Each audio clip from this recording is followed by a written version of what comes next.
India live TV, सच सबसे आगे। नमस्कार, द लाइव टीवी आप देख रहे हैं। आपके साथ मैं हूं आदित्य कुमार।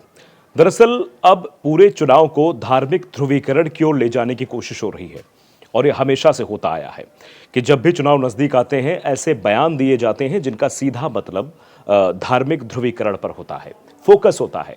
अब एक बयान आया है और एक ऐसे नेता का बयान आया है, अब जो नेता कह लीजिए, पहले तो नेता थे, अब तो वो जिस पद पर है उनको ऐसा नहीं बोलना चाहिए।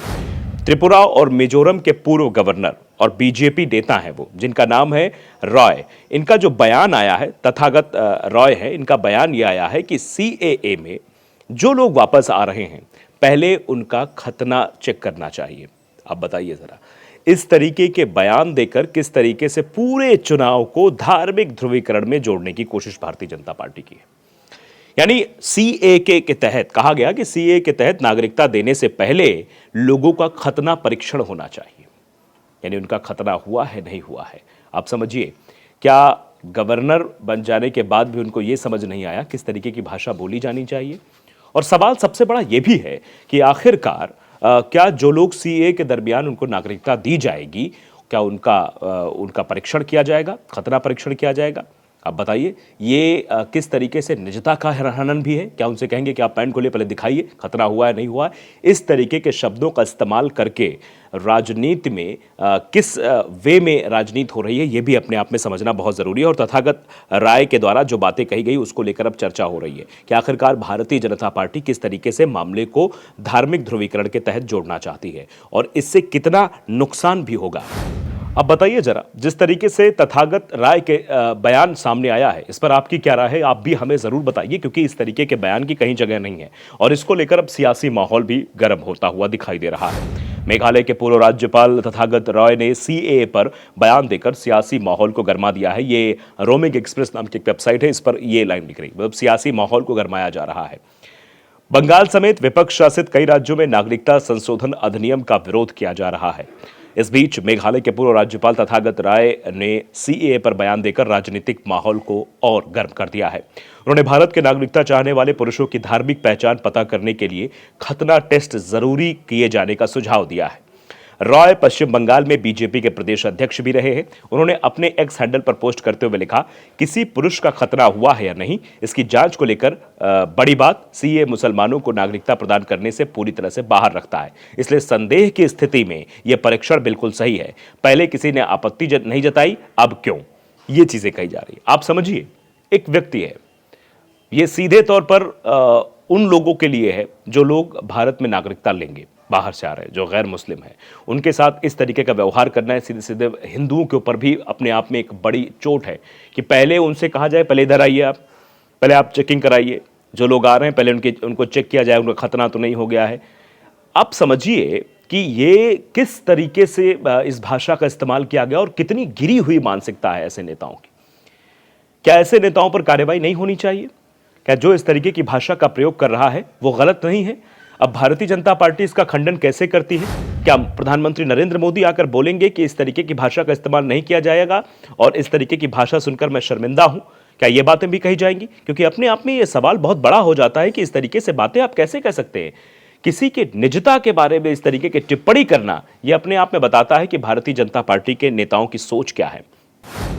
रॉय ने आगे भी कहा, अपना रुख स्पष्ट करते हुए कहा, कई साल पहले जब हम इंजीनियरिंग कॉलेजों में प्रवेश ले रहे थे तो सभी पुरुषों का एक मेडिकल परीक्षण किया गया था, जिसमें एक पुरुष डॉक्टर के सामने निर्वस्त्र होना भी शामिल था। पुराने समय में रैगिंग का भी ऐसा प्रचलन था।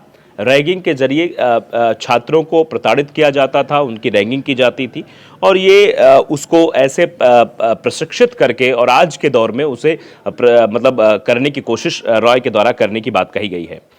और ये कह रहे हैं मेडिकल परीक्षण किया गया था जिसमें एक पुरुष डॉक्टर के सामने निर्वस्त्र होना भी शामिल था। ये पता लगाने के लिए नहीं कि क्या किसका खतना हुआ है, बल्कि ये जानने के लिए क्या किसी को वो जो बीमारी होती है हाइड्रोसील, वो तो नहीं है। इस पर कभी किसी ने आपत्ति नहीं जताई, अब क्यों?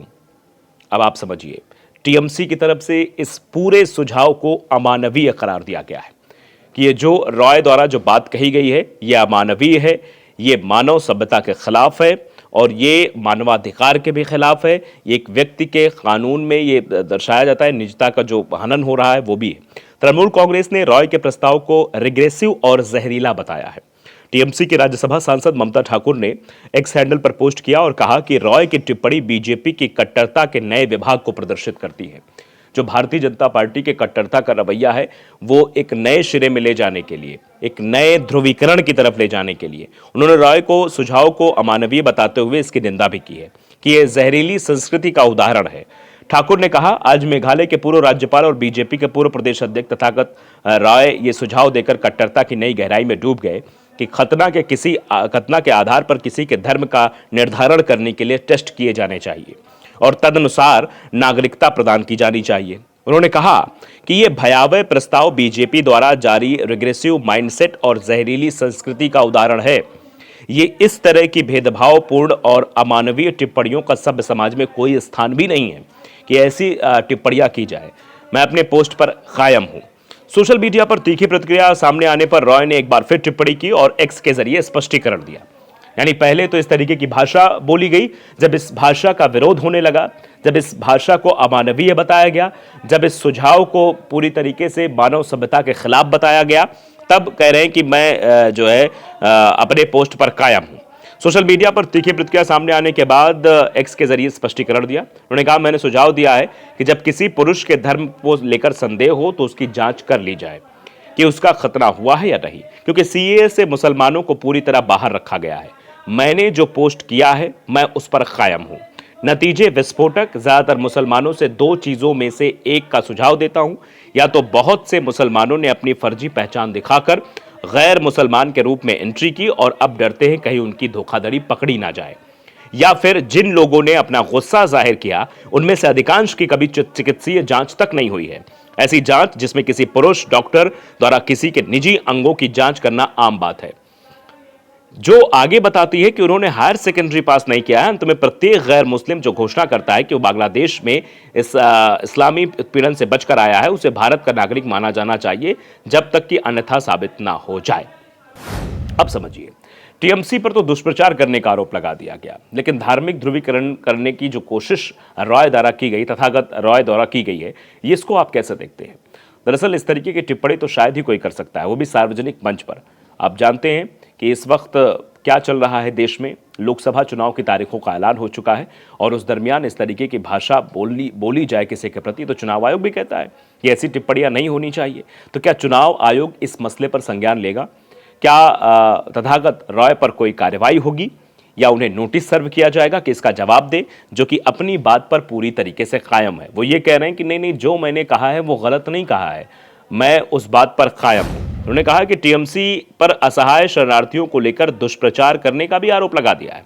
रॉय ने लिखा, केंद्रीय गृह मंत्रालय से दोबारा कहेंगे, सीएए पर यानी सिटीजन अमेंडमेंट एक्ट पर शंकाएं दूर करें और प्रिंट, नेट, टीवी और बांग्ला में बिना देर के स्पष्ट करें।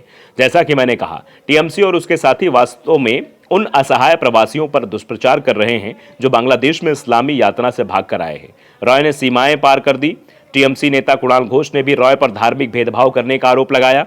उन्होंने लिखा, तथागत रॉय ने आज सीएए पर अपने विचार रखते हुए सभी सीमाएं पार कर दी और कहा कि भारत में किसी व्यक्ति की नागरिकता निर्धारित करने के लिए खतना निर्णायक फैक्टर होना चाहिए। हमें उन कट्टरपंथियों के प्रति कोई सहनशीलता नहीं है जो इस तरह के घटिया और अश्लील व्यंग के रूप में धार्मिक भेदभाव को कायम करते हैं, जो उन पर हास्यास्पद आख्यानों को भी दर्शाता है। तो सीधे तौर पर अब इस बात का विरोध हो रहा है। क्या आप किसी से कहेंगे कि आप बताइए, पहले आइए इधर, पहले पैंट खोलिए, आप दिखाइए कि आपका खतना हुआ है नहीं हुआ? ये अपने आप में मानवाधिकार का भी उल्लंघन है। द लाइव टीवी को अगर आपने सब्सक्राइब नहीं किया जरूर करिए, बेल आइकन दबाइए ताकि सच खबर आप तक पहुंचती रहे। नमस्कार। द लाइव टीवी, सच सबसे आगे।